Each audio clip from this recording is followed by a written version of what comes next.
우리 하나님의 은혜가 온 성도들에게 함께하기를 원합니다. 아멘. 이제 2019년 주일로서는 마지막 주일입니다.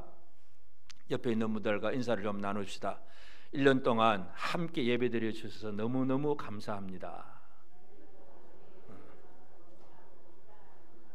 한 번 더, 새해는 더 열심히 함께 예배드립시다. 한 해 한 해를 지나면서 우리가 감사하고 새로운 각오와 결단을 가지는 게 참 중요합니다. 자, 오늘 이제 이사야 44장 1절부터 5절 말씀을 읽었습니다. 하나님께서 이사야를 통해서 주신 예언의 말씀은 그 유다 이스라엘 백성들이 바벨론으로 포로가 되어 갔다가 그들이 다시 회복될 것에 대한 예언의 말씀이 이 후반부의 말씀입니다. 그래서 이 회복의 은혜가 계속 강조되고 있는데, 이제 오늘 44장 1절부터 5절의 말씀을 보면 하나님께서 주신 이스라엘에게 주신 말씀이 2절 제일 뒤에 보면 내가 택한 여수루나 두려워하지 말라, 내가 택한 여수루나 두려워하지 말라, 이렇게 말씀을 합니다. 그래서 오늘 말씀의 제목이 여수루나 두려워 말라 하는 말씀의 제목입니다.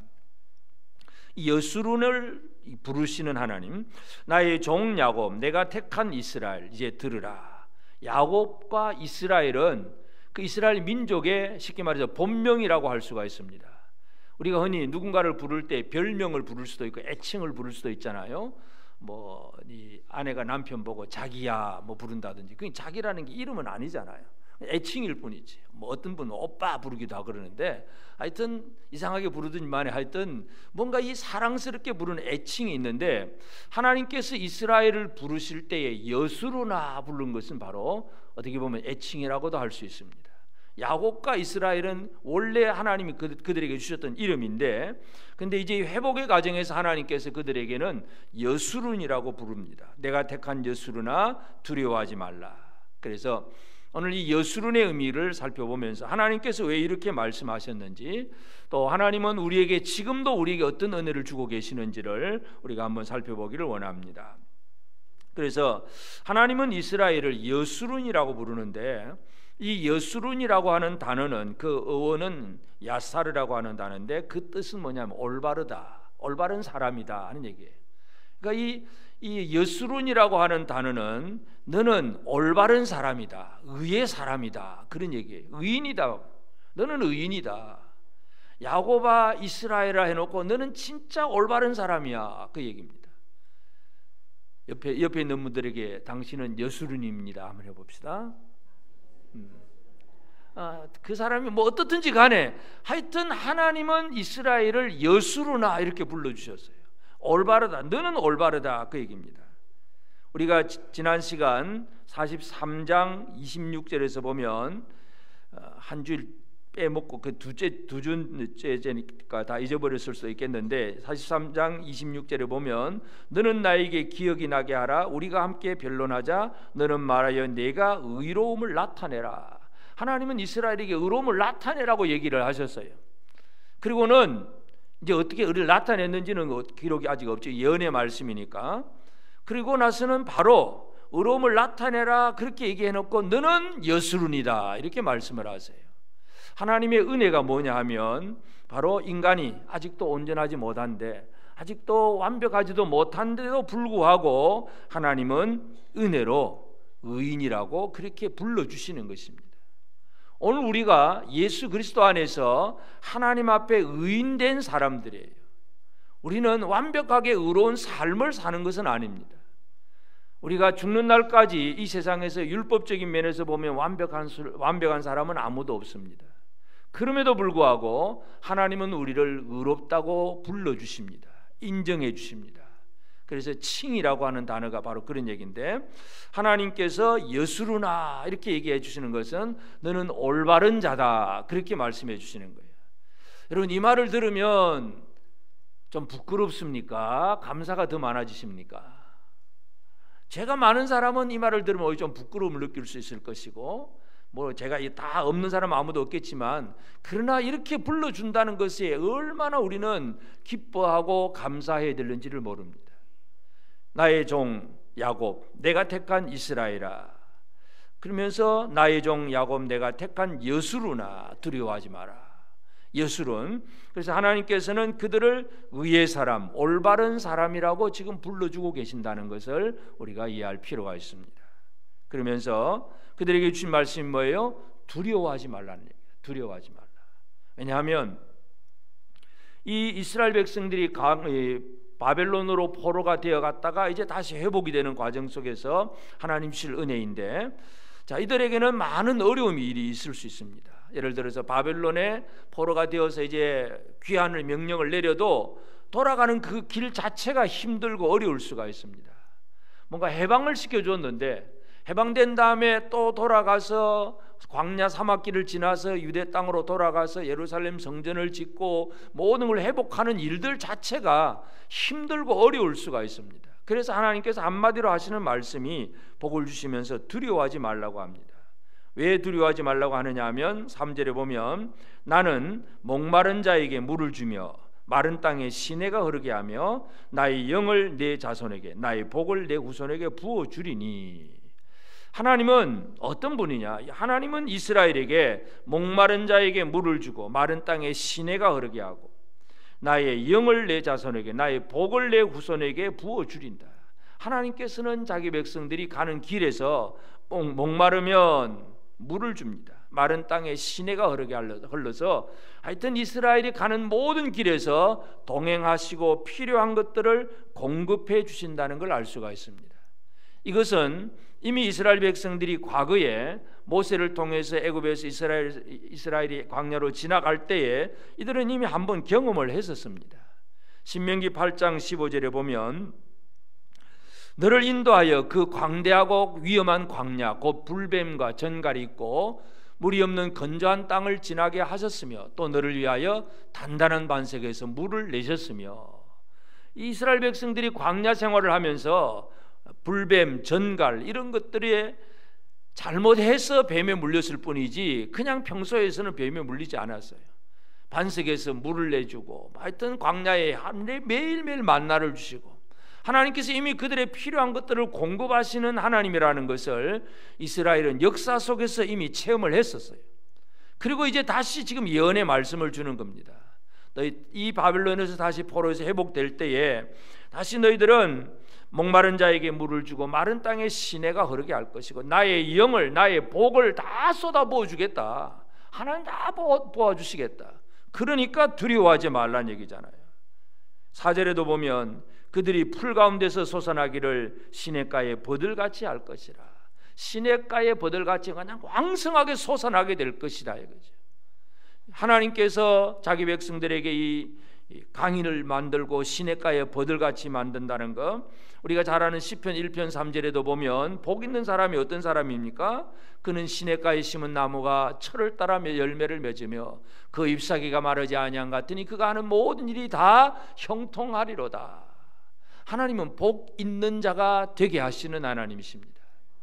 저와 여러분을 하나님은 복되게 하시는 하나님이십니다. 하나님은 여수르나 하는 그런 이름을 불러주시면서 이미 그 안에 여수르이라고 불러주신 그 단어 속에 모든 그들의 잘못과 허물들을 다 덮어주시는 용서와 용납과 사랑이 풍성한 은혜가 넘치는 그것이 바로 여수르이라고 불러주는 이름이고, 그리고 그들이 그렇게 회복될 수 있도록 모든 것들을 공급하시는 하나님이십니다. 그래서 두려워하지 말라는 얘기죠. 두려워하지 말라. 여러분, 우리는 두려움을 가지고 있으십니까? 아직도 두려워하지 못하고 두려워를 하고 있습니까? 두려워하지 않고 있습니까? 우리가 매일매일 두려워하는 걸 뭘까요? 무엇을 먹을까? 무엇을 마실까? 뭘 입을까? 어떻게 살까? 큰일 났다. 늘 염려, 근심이잖아요. 우리나라 경제가 이래서 큰일 났다. 정치가 엉망이라서 큰일 났다. 아이고 저 북한의 핵무기 때문에 우리 큰일 났다. 늘 두려움, 막 두려움의 영에 그냥 가득 차여가지고 모든 걸 두려움으로만 그냥 표상을 합니다. 하나님을 신뢰하는 믿음이 하나도 없습니다. 두려움으로 다 빠져 있어요. 하나님의 백성들에게는 두려움이라는 것이 결코 자리 잡아서는 안 됩니다. 그래서 이스라엘에게 하나님 주시는 말씀이 바로 복을 주시면서 두려워하지 말라. 여수르나 두려워하지 말라. 그리고 공급만 하시는 하나님이 아니라 마지막으로 이루어지는 일이 무엇인가를 설명을 해주는데 5절에 보면 한 사람은 이르기를 나는 여호와께 속하였다 할 것이며 또 한 사람은 야곱의 이름으로 자기를 부를 것이며 또 다른 사람은 자기가 여호와께 속하였음을 그의 손으로 기록하고 이스라엘의 이름으로 존귀 여김을 받으리라. 이게 뭐냐 하면 한 사람 한 사람 또 한 사람 또 한 사람 이렇게 얘기하면서 그들이 뭘 하냐면 나는 여호와께 속한 자다 그렇게 고백을 하게 된다는 것입니다. 왜냐하면 이스라엘이 하나님 앞에 복을 받고 살면 옆에 있는 이방인들이 나도 이스라엘 속에 들어가겠다, 나도 이스라엘 속에 속하겠다, 그래서 그들이 돌아온다는 얘기입니다. 그래서 여호와께 속하였다 할 것이고 나는 야곱의 이름으로 자기를 부를 것, 나는 야곱의 백성이다 이렇게 얘기할 것이고 나는 이스라엘 민족이다, 자기가 그렇게 얘기를 한다는 얘기잖아요. 구약의 에스더스를 보면 이 유다인의 대적이 하만이 유다인들을 멸하려고 그렇게 작정을 했습니다. 그렇게 계교를 꾸며서 이제 유대인들이 그 바사 제국에서 완전히 멸망당할 날짜가 정해졌습니다. 그것을 알게 된 모르드게와 또 에스더가 하나님 앞에 열심히 기도하고 결국은 이 모르드게와 에스더를 통해서 완전히 상황이 반전이 됩니다. 그래서 하만이 유다인을 죽이려고 했던 그날이 오히려 유다인이 대적을 죽이는 그날로 바뀌어져 버렸습니다. 그런 상황, 그런 정치적인 상황을 많은 사람들이 보고서는 어떤 일이 벌어졌느냐 하면 에스더 8장 17절에 보면 왕의 음영이 이르는 각 지방 각 읍에서 유다인들이 즐기고 기뻐하여 잔치를 베풀고 그날을 명절로 삼으니 본토 백성이 유다인을 두려워하여 유다인 되는 자가 많더라. 아니 본토 백성은 페르시아가 원래 민족이에요. 강한 본토 민족이에요. 유다인들은 포로로 잡혀갔던 소수 민족이에요. 그런데도 하나님께서 유다인과 함께 하니까 본토 백성이 유다인이 되려고 한다는 얘기예요. 이게 바로 하나님께서 하시는 일이에요. 하나님께서 일하시면 유다 백성들, 이스라엘 백성들을 회복시켜 주면 다른 이방인들이 나도 이스라엘 사람 되겠다, 나도 유다 백성 되겠다, 나도 여호와께 속한 자가 되겠다 하고 돌아와서 그 이름으로 살겠다 이렇게 얘기한다는 것입니다. 이게 바로 이스라엘 백성에게 있어서는 열매라고도 할 수 있습니다. 하나님의 은혜 가운데 살면, 하나님의 도우심 가운데 살아가는 백성들에게 하나님의 은혜를 주시면 이스라엘이 뭐 스스로 한 게 아무것도 없어요. 그냥 하나님의 은혜 받고 사랑받고 용서받고 도우심을 받았는데 그렇게 살다 보니까 주변 사람들이 이스라엘 안으로 들어오겠다고 하는 그런 일들이 벌어집니다. 이 회복이 얼마나 크고 놀라운 은혜인지 모릅니다. 이 은혜가 오늘 우리 가운데 충만하기를 바랍니다. 한마디로 우리가 복받고 살면 옆에 있는 분들이 나도 복 좀 받자 하고 따라 들어오게 되어 있다는 얘기죠. 여러분 하나님의 복을 제대로 누리고 사십니까? 그러면 주변에서 여러분을 쳐다보는 사람들이 나도 네가 받는 복을 좀 받고 싶다 하고 따라 들어오게 되어 있다는 거예요. 이게 하나님께서 일하시는 방법이에요. 이 은혜가 우리 가운데 충만하기를 바랍니다. 아멘. 그래서 하나님께서 이스라엘 백성들을 여수룬이라고 불러주면서 두려워하지 말라, 내가 이런 일을 하겠다고 그렇게 말씀하셨어요. 그 일을 완성하시는 이는 바로 예수 그리스도입니다. 그러면 예수 안에서 진정한 여수룬이 완성이 됩니다. 이 여수룬의 완성은 예수 안에서 이루어지게 되는데 예수님이 이 땅에 뭐하러 오셨느냐, 예수님 자신의 오심에 대해서 설명하는 것은 누가복음 5장 32절에 보면 내가 의인을 부르러 온 것이 아니요 죄인을 불러 회개시키러 왔노라. 예수님이 이 땅에 오신 목적은 죄인을 불러서 회개를 시켜서 의인을 만드는 것이 바로 예수께서 이 땅에 오신 목적이에요. 예수님이 뭐하러 오셨느냐, 우리를 의인으로 삼으시기 위해서, 의인으로 만들기 위해서. 그래서 우리의 죄를 위해서 십자가에 달려서 모든 죄를 씻어주시고 우리를 의롭다고 하시는 것이 바로 예수님이 하신 일입니다. 로마서 5장 9절에도 보면 그러면 이제 우리가 그의 피로 말미암아 의롭다 하심을 받았으니 더욱 그로 말미암아 진노하심에서 구원을 받을 것이니, 그의 피로 말미암아 의롭다 하심을 받은 거예요. 하나님께서 여수루나 이렇게 불러주셨는데 실제로 내가 어떻게 여수룬이 될 수 있느냐, 예수의 십자가의 피로 말미암아. 예수 그리스도의 피가 아니면, 십자가의 피가 아니면 우리는 우리의 죄를 해결할 길이 없습니다. 그의 피로 말미암아 의롭다 하심을 받았으니. 그래서 우리를 의인으로 만들기 위해서, 우리를 진정한 여수론으로 만들기 위해서 예수님이 이 땅에 오셨고 우리를 위해서 십자가에 달려 돌아가셨고 피 흘려 죽으셨습니다. 이것이 바로 우리를 의롭게 만드시는 하나님의 아들이 하시는 일입니다. 여수론을 만드신 거예요.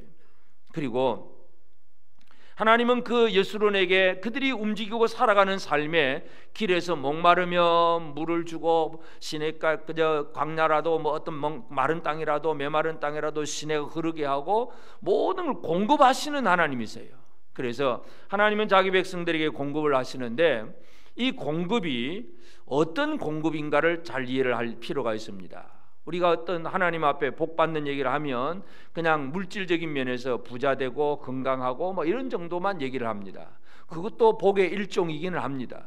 그러나 진짜 더 중요한 것은 하나님께서 우리에게 이 복을 주시는 것처럼 예수 그리스도가 우리에게 무엇을 공급해 주시느냐를 그걸 잘 알아야 되는데, 요한복음 15장에 보면 예수님이 포도나무 비유를 얘기해요. 나는 포도나무 줄기고 너희는 가지다. 줄기에 붙어있는 가지다. 그래서 이 가지라고 하는 것은 가지만 따로 떨어져 있으면 아무것도 할 수가 없어요.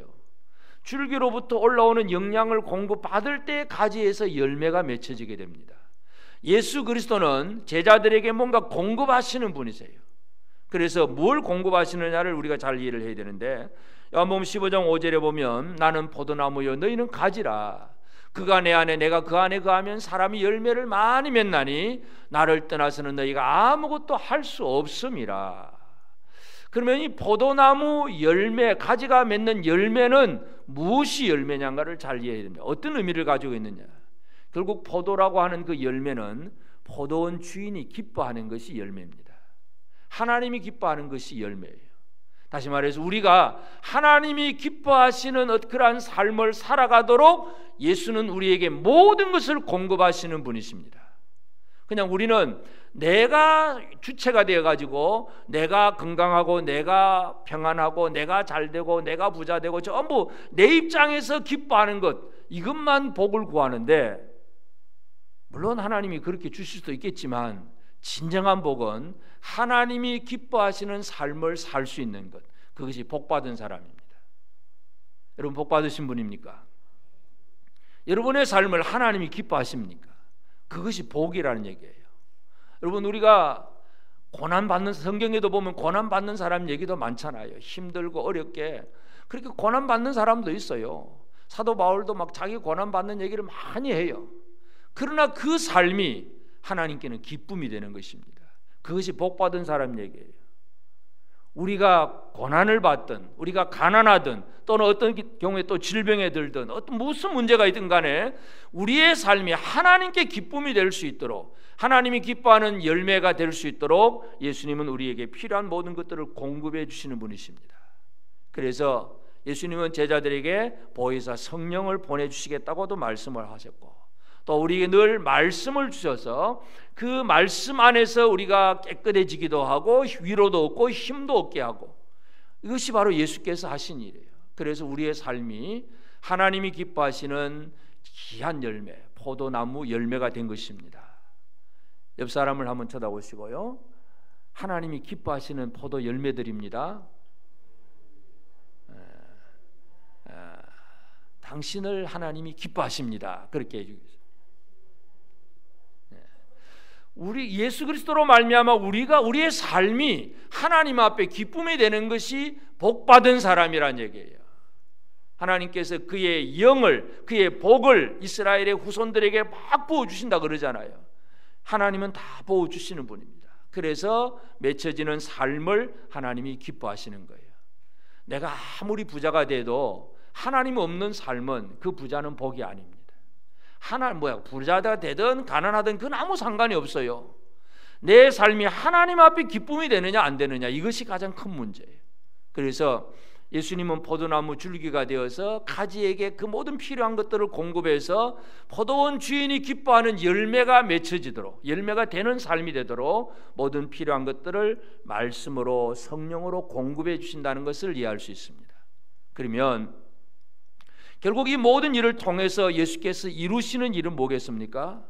결국은 모든 민족, 열방들이 주께로 돌아오게 하는 것, 이것이 바로 예수께서 하시는 일입니다. 그래서 사도들을 통해서 모든 민족들이 하나님께 속한 자로 만드는 것이 예수님이 하시는 일이죠.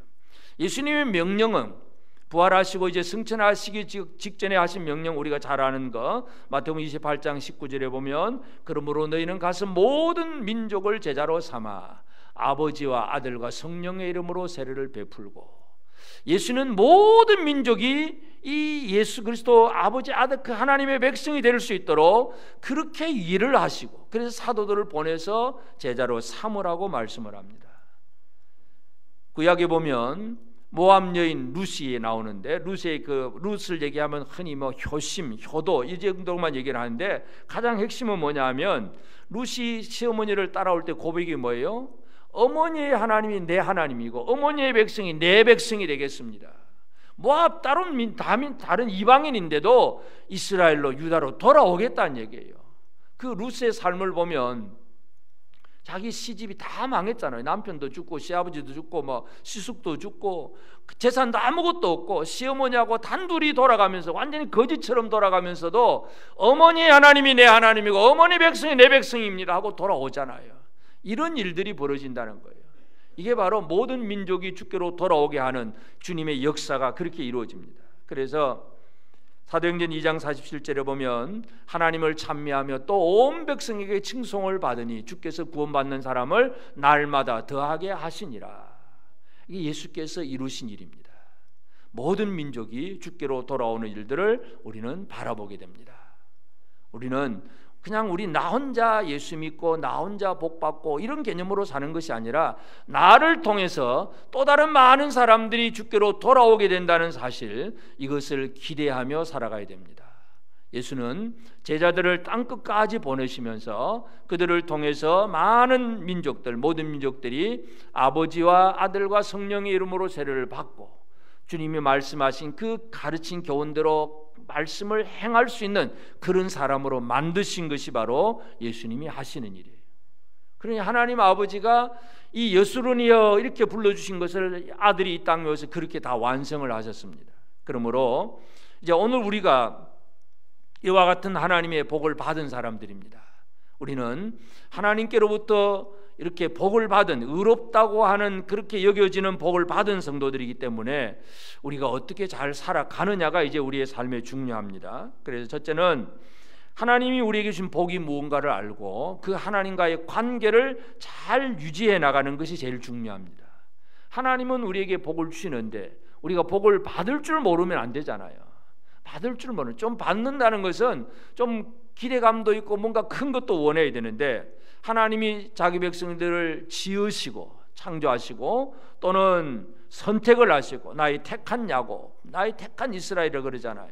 나의 종 야곱, 나의 택한 이스라엘, 창조하고 택하시고 또 그들에게 필요한 것들은 도와주시고 공급하시고 여수르나 불러준 것은 그들의 죄와 허물을 다 덮어버리고 용서로 불러주시는 것이고, 이게 전부 하나님이 주신 복이에요. 이 복은 오늘 우리가 받은 복들입니다. 우리는 이 복을 받았기 때문에 이 복은 결코 다른 신에게서는 올 수가 없어요. 이 우상들, 헛된 거짓된 신들로부터는 이런 뭐 선택이니 뭐 용서니 이런 것들을 결코 누릴 수가 없습니다. 오직 하나님만이 이러한 복을 주시는데, 이 하나님을 향해서 우리가 할 일이 뭐냐 하면 하나님을 가까이 하는 일, 이것이 우리가 할 일입니다. 야고보서 4장 8절에 보면 하나님을 가까이 하라, 그리하면 너희를 가까이 하시리라. 죄인들아 손을 깨끗이 하라. 두 마음을 품은 자들아 마음을 성결하게 하라. 그런데 하나님을 가까이 한다는 것이 뭐가 있습니까? 하나님은 눈에 보이지 않는 하나님이세요. 어디나 계시긴 하지만 우리 뭐 사람처럼 누군가 지금 옆에 있는 짝꿍처럼 같이 앉아 있는 이런 하나님이 아니라 눈에 보이지도 않잖아요. 하나님을 가까이 하는 방법이 뭐냐면, 첫째가 죄인들아 손을 깨끗이 해라. 손이라고 하는 것은 손으로 하는 일, 깨끗한 일을 하라는 얘기죠. 죄 짓지 말라는 얘기예요. 죄를 지으면 하나님에게서 멀어지게 됩니다. 죄를 지었다면 빨리 손을 씻고 회개하는 삶이 하나님을 가까이 하는 것이고, 그 다음에는 뭐예요? 두 마음을 품은 자들아 마음을 성결하게 하라. 두 마음. 예수님이 제자들에게 주신 말씀 중에 하나님과 재물을 겸하여 섬길 수 없다, 두 주인을 섬길 수 없다, 이것도 좋고 저것도 좋고, 그 얘기가 아니에요. 여러분, 이 땅에는 지금도 이것도 좋고 저것도 좋고가 너무 많아요. 교회 안에서도 마찬가지예요. 두루두루 다 좋아해야 되고, 두루두루 평화해야 되고, 전부 화평해야 되고, 다 이 단어를 쓰는 걸 보면 너무너무 좋아요. 교회 연합, 일치, 뭐 이렇게 하나됨, 이런 얘기를 많이 사용을 합니다. 그런데 두 마음이 아니라 한 마음이 되어져야 됩니다. 이 한 마음이라는 게 가장 중요합니다. 한국 교회가 지금도 그런 문제가 참 많지만은 WCC 교회 연합 일치, 세계 교회 연합 운동, 뭐 여기는 뭐 기독교나 아니면 천주교나 아니면 다른 종교도 뭐 다 전부 혼합이에요. 혼합. 뭐예요? 우리는 연합해서 평화를 이루고 하나를 이루어야 된다. 그래서 열심히 모았습니다. 그 안에는 이것저것 뒤죽박죽 다 섞여 있습니다. 귀신 부르는 뭐 영매도 섞여 있고, 무속인들도 섞여 있고, 전부 섞여 있는 것이 WCC. 그런데 또 WEA라고 하는 복음주의 신정통주의 복음주의 동맹인데, 이 복음 동맹은 또 처음에는 그렇지 않다가 나중에는 또 이 WCC에 가입을 합니다. 가입을 해가지고 또 바뀌고 변질이 돼요. 이제 크게 보면 우리나라 장로교 크게 보면 통합측 장로교 중에서 통합측 교단은 WCC 제일 많이 가 있고, 전에 우리 그 뭐 명성교회 그 목사님 하여튼 뭐 천주교 그 추기경하고도 같이 사진 찍고 악수하고 막 하여튼 WCC는 그래요. 그런데 또 주로 이제 합동측은 그래도 좀 교리적으로는 건전하긴 한데, 또 이 WEA의 합동측이 있는데, 이 합동측도 또 그냥 WCC하고 같이 또 연합을 합니다. 우리가 너무 그렇게 하지 말자. 그렇게. 그래, 얼마 전에 동영상을 하나 보니까 자기가 이제 그 신학생 백석총회, 백석이라고 하는 교단이 하나 또 생겼는데, 그 총회에서 신학교에서 쫓겨났답니다. 왜 쫓겨났냐면 그 교수가 강의를 할 때에 동성애를 찬성하는 강의를 했어요. 그래서 아니 뭐 교수님 그럴 수 있냐고, 성경적으로 어떻게 동성애가 합법화되냐 하니까 교수가 그를 막 책망을 하고, 그래서 그걸 가지고 이제 문제가 삼았는데, 학교 백석총 신학교 학교에서 교수 편을 들어줍니다. 아니 그래서 뭐 학교를 자기 생각을 고치든지 나가라고 하니까 이 신학생이 나와야지, 그게 뭘 동성애를 합법하고 한다고 하겠어요. 한국교회 교단이 신학교가 엉망이 되어버렸어요. 이것저것 다 뒤섞여 버렸어요. 다 혼합이 되어버렸어요. 참 큰일입니다. 그래서 내년도 우리 교회 주보를 일면을 만들면서 거기다가 지금 재금교회라 해가지고 밑에다가 한 줄 더 넣었습니다. WCC, WEA에 우리는 가입하지 않고 있습니다. 이 말을 한 줄 더 넣어버렸어요. 좀 분명하게 하기 위해서. 하여튼 뭔가 다 뒤섞여 있는데, 두 마음이 아니라 한 마음으로 오직 하나님만 섬기는 생활, 하나님만 가까이 해야 사탄이 떠나가게 되어 있는 것이지, 하나님도 좋고 저것도 좋고 이것도 좋고 두루두루 좋아하려고 하면 겉으로 볼 때는 평화스러운 것 같고 다 좋은 것 같은데, 결국은 거짓이 섞여 들어오게 되어 있고 타락하게 되어 있습니다. 진리는 이 거짓과 함께 할 수 없는 것이 바로 진리의 말씀입니다. 그래서 우리는 우리에게 복을 주신 하나님만이 복을 주실 수 있는 분이기 때문에 하나님을 가까이 하는 생활, 손을 깨끗이 하고 두 마음을 품지 않고 오직 하나님만 섬길 수 있는, 사랑할 수 있는 이 삶을 우리가 살아가야 됩니다. 또 우리는 모든 상황 속에서 그 하나님을 섬기면서 결코 두려움이 없는 생활을 살아가야 합니다. 하나님을 가까이 하는 사람의 특징이 뭡니까? 두려움이 없습니다. 하나님이 가까운데 뭐가 두렵겠습니까? 모세도 그렇고 엘리야도 그렇고 다윗도 그렇고, 하여튼 하나님의 편에 서서 하나님의 일을 하는 모든 사람들의 그 성경의 모든 기사들을 보면 아무 두려움이 없어요. 골리앗이 큰 거인이 서 있어도 사울은 두려워하는데 조그마한 소년 목동 다윗은 안 두려워합니다. 모세는 애굽 임금 바로 앞에 가서 오히려 큰 소리 칠 수 있습니다. 엘리야도 아합 임금 앞에 와서 한번 다 모으고 한번 시합 한번 해보자고 큰 소리 칠 수 있는 것, 두려움이 없는 사람들은 하나님을 가까이 한 사람들입니다. 오늘 우리 저와 여러분들이 이와 같은 두려움이 없는 삶을 살게 되기를 바랍니다. 예수님이 제자들에게 책망하신 게 뭐냐면 바로 두려워하는 것, 믿음 없이 두려워하는 것을 예수님은 늘 책망을 하셨어요. 마태복음 14장 31절에 예수께서 즉시 손을 내밀어 그를 붙잡으시며 이르시되 믿음이 작은 자여 왜 의심하였느냐. 처음에 예수님을 보면서 나도 무리로 가게 해주세요 해서 베드로가 무리로 지금 오다가 바람과 물결을 보고 막 두려워서 그냥 빠져들어가니까 예수님이 즉시 손을 내밀어 붙잡아 주십니다. 예수님은 건져주시면서 하시는 말씀이 믿음이 작은 자여 왜 의심했냐 하고 책망을 합니다. 예수님은 오늘도 우리를 책망하실 일이 있다면 물론 죄에 대해서도 책망하시겠지만 그 중에 가장 큰 문제는 뭐냐 하면 믿음 없이 두려워하는 것을 가장 책망하실 것입니다. 여러분은 뭘 두려워하고 있습니까? 이제 두려움이 없는 삶을 어떻게 살아야 되겠습니까? 세상의 환경, 여러 가지 이런저런 환경들이 어떠하다 할지라도 사막이고 광야고 메마른 땅이고 그런 땅이라 할지라도 하나님은 반석에서도 물을 내시고 마른 땅에 시냇물을 내시는 하나님이세요. 이 하나님을 신뢰함으로 두려워하지 않고 살아가는 그런 우리 모든 성도들이 되기를 바랍니다. 두려움 없는 생활 삽시다. 큰일 났다 어쩔까 늘 염려와 근심 속에서 예수 믿는 성도들끼리 서로 대화하는 가운데서도 아이고 안 되겠더라 큰일 났다 어쩔고 여러분 그런 얘기는 우리 입에서 다시는 나오지 않게 되기를 바랍니다. 2020년에는 새해에는 다시는 두려움의 얘기가 나오지 않게 되기를 바랍니다. 그러면서 이제 우리는 기대하며 살아가야 됩니다. 뭘 기대해야 될까요?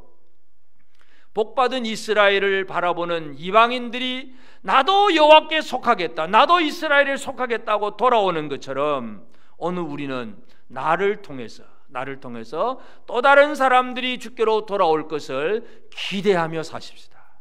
기대합시다. 뭘 기대한다고요? 나를 통해서 또 다른 사람들이 주께로 돌아올 것을 우리는 기대하며 살아가야 됩니다. 우리가 잘 아는 아브라함의 원래 이름은 아브람입니다. 아브람. 근데 하나님이 그 아브람을 아브라함으로 고쳐주셨죠. 아브람이라고 하는 그 원래 이름은 존귀한 아버지, 아주 높은 고귀한 아버지라 하는 그런 의미예요. 아브람 제일 높은 사람이다 그 말이에요. 아브람.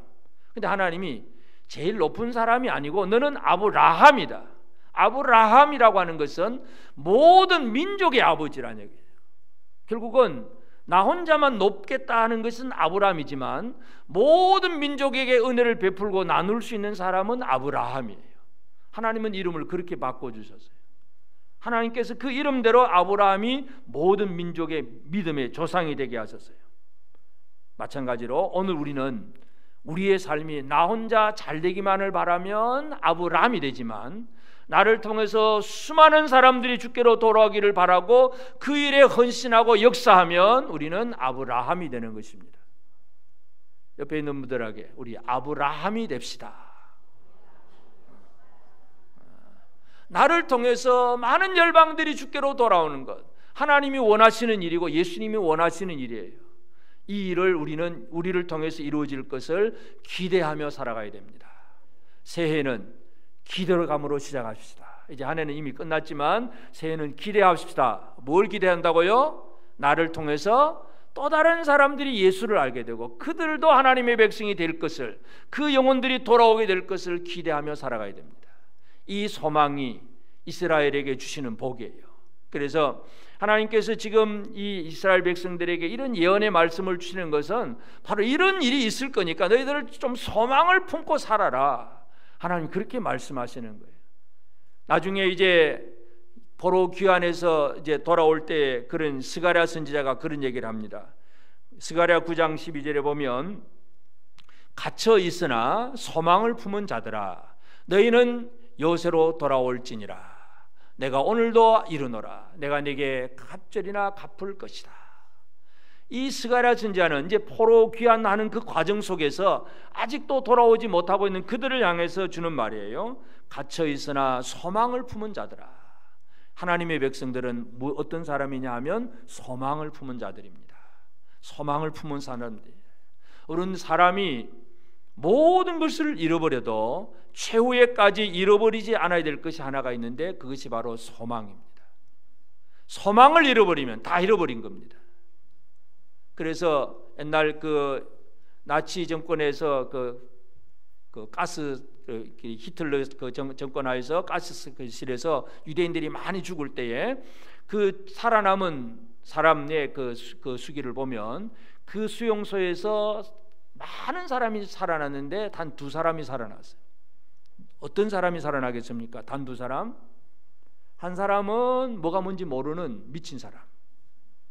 고난이 뭔지 그 몰라 그냥 주는 대로 밥 먹고 막 그렇게 살다 보니까 그냥 살아난 거예요.